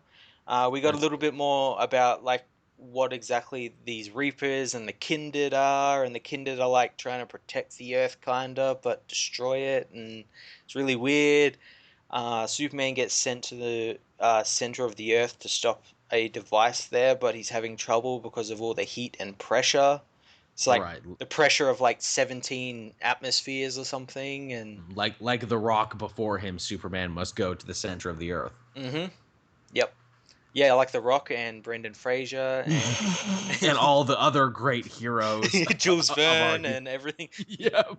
All the greatest heroes go to the center of the Earth. They all tried to stop this and failed, and now it's up to Superman. It's a job literally for Superman. But there's a really cool part on the Kent farm. That's good. The White Farm, where Jonathan offers Batman a cookie. Aww. He's like, hey, Batman, you want a cookie? And let me guess, Batman's like, no. Oh, something blows up before Batman can answer, so... Batman has no time for cookies. You know what? I used to love cookies until my parents were murdered. Yeah, you know what ruined my fascination with cookies? My parents' death. Jonathan's like, it's always about your parents' death, huh? Isn't it? Even on the old Earth, Dad said it always came back to that one way or another. You just can't sing a different tune there, can you, Batman? No, because my parents are dead. I used to sing lots of tunes. Yeah, you know, my parents' name was Martha. It was Martha. Oh, and then Superman comes in. Oh God, he's on the Martha thing again. Oh no, who triggered Batman? Great, he's never gonna stop now. We're gonna have a lot of calming music and Gray Ghost reruns to calm him down now. Yeah, that's the thing. He's just in the corner in the fetal position. Superman's like, "What the hell happened, Jonathan?" I don't know. I mentioned Martha Washington, and he freaked the fuck out. Yeah, I talked about Mark Kent a little bit, and he asked what her name was, and I said Martha, and he just fell down on the floor and started crying. Jeez, I don't know if this is funny or tragic. Let's just take a couple pictures and help him out. Yeah, Hey, let's Batman. Instagram this shit. Hey, Batman, you have your kryptonite. I have my fallback now. These pictures of you crying in the fetal position. Oops. They did. I hit the Instagram button by accident. That's okay. I only have 60 million followers. It's all good. I'm sure nobody saw it. But yeah, I'll definitely have to check that out. Justice League isn't my favorite, but it's not bad either. I mean, as I mentioned before, it's just okay. Yeah, yeah. A book that was better than okay though was Nightwing #3. See, I've dropped Nightwing mainly because I've just had too many books to read. It's a good book. This one especially because this was a team up vehicle. Batgirl crossed over this week, and the three of them had to steal a set of plans, a set of blueprints from a famous maze maker who was so afraid that one day an assassin would kill him, he turned his house into like a jigsaw style death trap. Cool. And so they all have to use their different skills and abilities to get through the murder house. Awesome. Yeah. And in the end, too, Dick has to like go that final step to try and trick the owls into thinking he's one of them by, faking a murder that didn't actually happen, and that pisses Batgirl off, saying, you're in too deep, Dick. You're in too deep now, and you can't come back. You've been jumping from one undercover mission to another. What's wrong with you, man? What are you hiding from? And I'm like, these are all pretty solid questions. Yeah. Yeah, but that one was good. What else did you have? Let's see. I had Poe Dameron issue 5. Oh, yes. Is this the last issue now? No, I think this is an ongoing issue. This Oh, is an really? ongoing series. Oh, it's an ongoing series. Shit, awesome. Yeah, they're still trapped in the space prison on the planet that has no gravity. And it was pretty cool because it was like half Poe Dameron sort of sorting out stuff with Agent Terex and half BB-8 leading a mission of astromech droids through the Cool. station above the planet to sort of help get them off the planet. It reminded me of that Clone Wars episode where R2 was part of a squad of astromechs that infiltrated a Trade Federation ship or something. Really, really cool. And we got a little bit more about Terex this issue. We found out that before he joined the First Order, he was some type of crime lord. Oh, shit. So he has like a lot of pull in this prison, and he actually instigates a riot because he has no intention of breaking out that hut. He plans to like kill all of the hut's men and Poe and everything, and then extract the information from the guy and kill him. Oh, he's like that dude from The Witcher who went from being a crime boss to being a spy master. Yeah, yeah. I like The Witcher. I'm still not done The Witcher 3 yet because it's such a huge game, but I like it. Yeah, I'm still not done the new DLC yet. Oh, yeah, that's right. They had huge-ass DLCs, didn't they? Mm-hmm. I guess I'll just lightning round my last couple books because I'm not done yet. I had Batgirl and the Birds of Prey. Story continues to be great. Love to see all these characters back together again. Ooh, I wish the art was better, though. Yeah? The art's unfortunate. They do that really cartoony, overexpressive style, which does not match this very, very, more serious story that they're telling. Yeah, that sucks when that happens. Definitely. Power Man and Iron Fist was great. This is actually a tie-in that I enjoyed, mainly because Luke and Danny say, screw this stupid Civil War 2, we don't want to play anymore. But then Danny gets arrested and sent to jail for a crime he didn't commit, so Luke is all like, fuck, okay, Carol, help me now. Green Arrow #5 was great. Again, this was the end of this first arc. Ollie defeats the 8th... well, you read this one too, didn't you? Yeah, yeah. Okay, well then I'll let you take this one then. Oh yeah, yeah. So he defeats the what do they call the Inferno or Eighth Burned or something? Circle. Yeah, the Eighth Circle, and There's much tiers of villains. There's yeah. the Eighth Circle, which is the criminal bank. Their foot soldiers are the Burned Men. They are aboard the Inferno.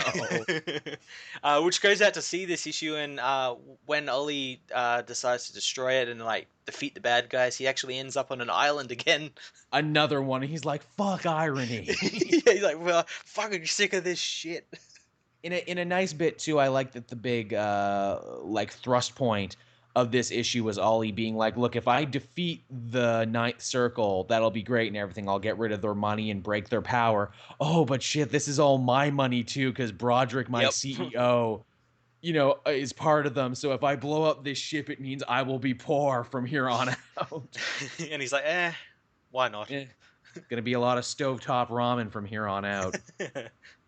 Shit, even Diggle won me over in this issue where he's like, okay, look, I went all Scooby-Doo style and stole a costume, and now I'm just going to sit in on the meeting. It's what I'm going to do. And Imiko had her big turn back to the good side, which, I mean, we all knew she was. Yeah. But they played it just enough to be, it's like, wait, is she really working with her mother? Is she playing both sides of the fence? What's she doing here? Yeah, they made it pretty convincing. Yeah, they did. That was some good stuff. And we kind of got to see like the new Green Arrow family all fight together side by side. Black Canary, Green Arrow, Diggle, and Imiko. Yeah, that was great. It's great having Black Canary back. It is, and like it's like I loved it, and I'm also a stickler too. I'm like, you know what would have made this better if Connor Hawk and Mia and Roy were here. Yeah, if Roy like came in, he's like, "Fuck this trucker cap," and like throws it into like a fire, and That would be the best thing and he ever. just like suddenly has his robotic arm for some reason, and No, he doesn't need the arm. You know, it would be amazing though. He's like, "Hey Ollie, I came to help." Then he throws his trucker cap at Dante, defeating him and dropping him over the side. he uses the trucker cap as like a batarang type thing. Oh my god! See, That was would the make whole me- point of it.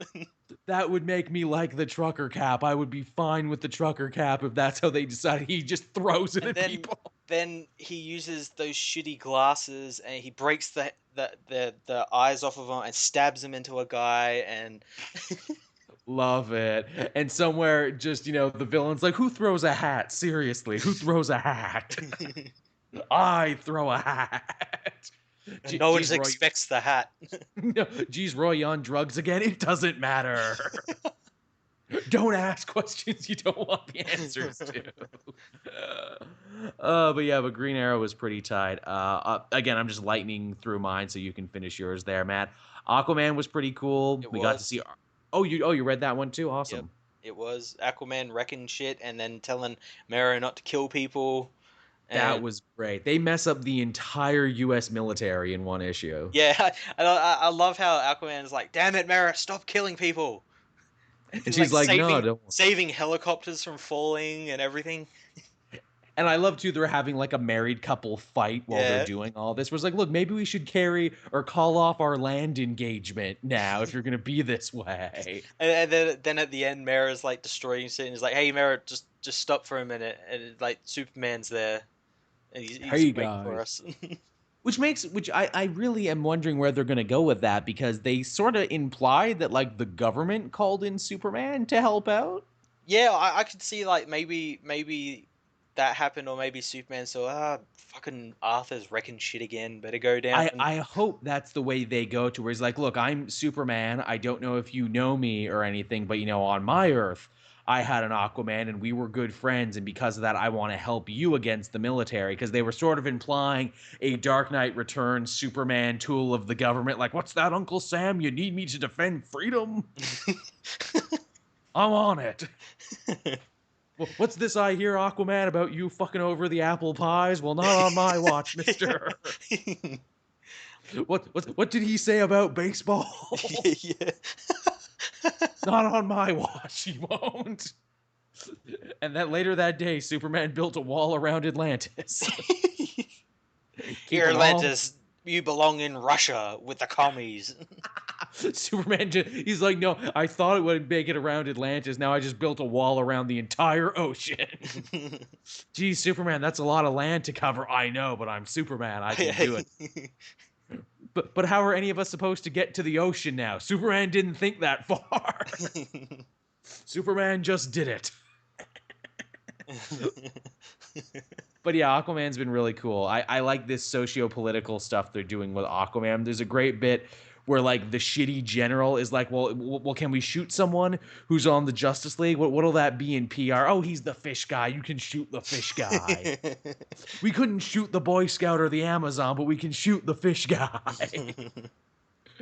That was solid stuff. Again, just the last couple trying to work my way through. Uncanny Avengers, great ending to this Pimtron arc. I know you haven't been reading Uncanny Avengers there, Matt. You would enjoy this one. Now, is this the Pimtron and everything? Is that like follow on from that graphic novel? Yeah, that graphic novel that came out. Yes, it does. It is the direct continuation of that. That's pretty cool. I didn't think that graphic novel was kind of in continuity. I thought it was just like because it was released as a graphic novel and not issues. I thought it was just like a. Neither did anyone else until now. The only other comic that made reference to Rage of Ultron was Ant-Man from a while ago. That's cool that they're doing that. I love the new Pimtron, the Pym Ultron fusion, who is super evil and super powerful. In fact, I saw pictures of that. It looks really cool. He's amazing. They have like a Two-Face thing going on where he's like one side Ultron, one side Pym, and they have to call in everyone in the superhero community to defeat him. Carol shows up, and Alpha Flight shows up, and frickin' all the other Avengers. It's great. Cool. And it's funny, too, where it's like, hey, look at all these heroes, cooperating and getting along. Isn't that amazing? Oh, this story takes place before Civil War II. Nice. I'll be damned. Mighty Thor, number 10. Again, amazing issue this week, and it's not connected to Civil War II at all. Awesome. Yep, and that's me. That's everything I've lightning round. Anything else you wanted to talk about there, man? Last week, did we talk about Wonder Woman issue 4? No, we didn't. I got to that one this week, and it was pretty cool. It was that year 1 storyline again. It's pretty amazing how they more or less got the entirety of Wonder Woman's origin in a single issue. It is. It's amazing. This issue was really cool. With Steve Trevor sort of spending time on Themyscira before. Mm-hmm. He spends only a little bit of time before they leave at the end of this issue, and Wonder Woman gets her costume, and I like the way that she's chosen as well.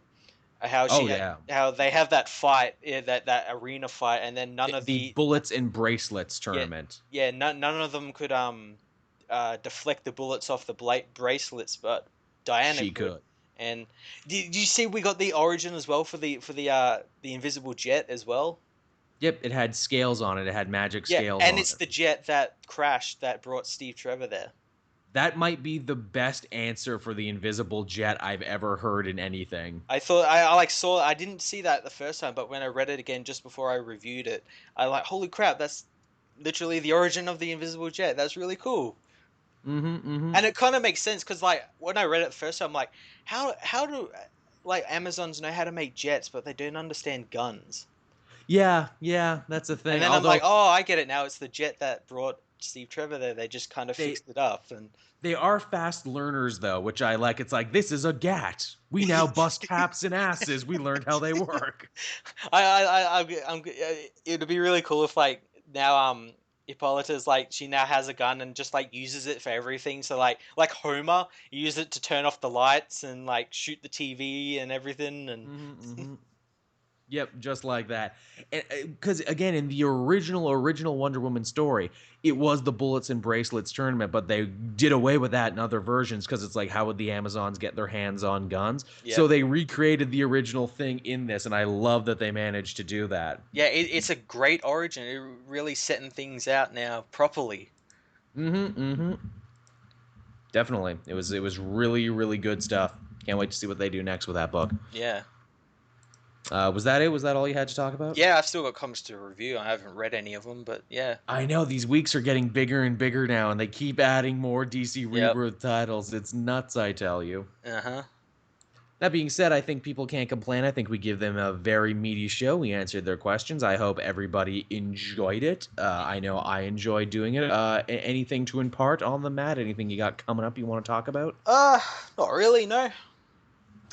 Yeah, I mean, for me, it's business as usual. I'll be doing all the regular reviews. Be sure to keep your eyes peeled out in the next little bit. I'll have a new super suit coming out over at the Nerd Sync channel. in the next couple days, probably. Maybe by the time this video is up, who knows? I want to do another required reading. Like I said, I have stuff written, so I'll be working on that. Oh, also, I will be going to Fan Expo now. I've decided. I just don't know what day yet. Awesome. I still don't know what day yet, but I will keep you posted. And also, I won't be pressed, so wait to see me in line with the rest of you. I didn't get whisked in the back through the secret entrance. It's funny. Someone told me there. It's like, well, wait, they've known you from the last couple of years, right? I'm like, yep. How about you just show up and make a stink and be like, hey, where's my badge? I've been pressed for the last 2 years. What the hell? Yeah, like walk in with like the cover over your head and like, no photos, please, no photos. Just walk back there, pretend you're really important, and then people will believe you're important. You know, I actually heard something from that from a friend who works in a TV studio. Says if you're not somewhere where you're supposed to be, always take a bucket with you and say the person in said room or said area needs this bucket stat, and they'll let That's you true. through. No one ever questions a bucket. It's like the wear a lab coat and have a clipboard, and everyone will assume you're a doctor. Yep, just take a bucket wherever you go. Yep, that's totally what it is.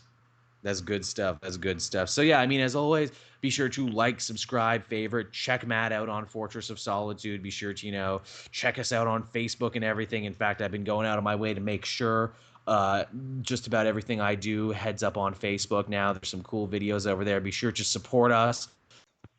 That was weird. Did it do it again? It did. It fucking did. Okay, start up and we'll just end this goddamn show. All right, it started.